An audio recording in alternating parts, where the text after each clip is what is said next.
بسم اللہ الرحمن الرحیم۔ نکاح اس ضابطے اور اصول کا نام ہے کہ جس کے ذریعے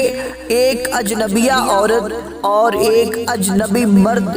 دونوں ایک دوسرے کے لیے حلال ہو جائیں، یعنی جس کے ذریعے مرد اور عورت دونوں ایک دوسرے کے ساتھ رہنے سہنے،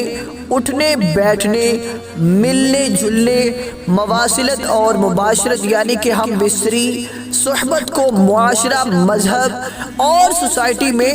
برا سمجھنے کی بجائے عین درست سمجھا جاتا ہے۔ رشتہ نکاح ایک ایسا باضابطہ قانونی رشتہ ہے کہ جس کی وجہ سے مرد عورت کی تمام ضروریات زندگی نیز اس سے پیدا ہونے والی اولاد کے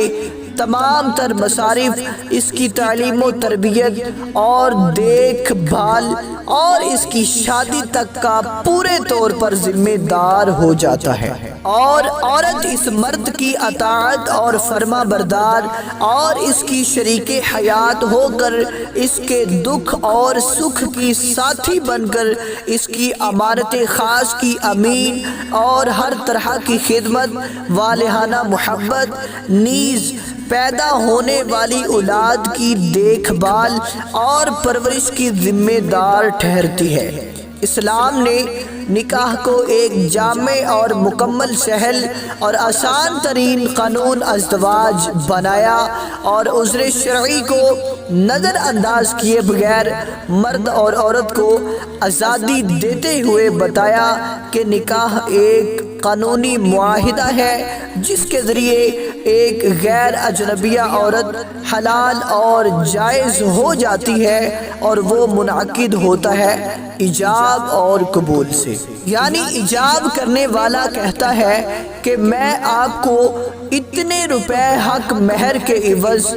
آپ کو اپنے نکاح میں لیتا ہوں، کیا آپ کو یہ نکاح قبول ہے؟ یا عورت یہ کہے کہ خود کو اتنے روپے حق مہر کے عوض آپ کے نکاح میں دیتی ہوں، کیا آپ کو یہ نکاح قبول ہے؟ اور اگر قبول کرنے والا یہ کہے کہ مجھے یہ نکاح قبول ہے تو نکاح منعقد ہو جاتا ہے، اور اگر قبول کرنے والا کہے کہ مجھے نہیں قبول تو نکاح نہیں ہوتا۔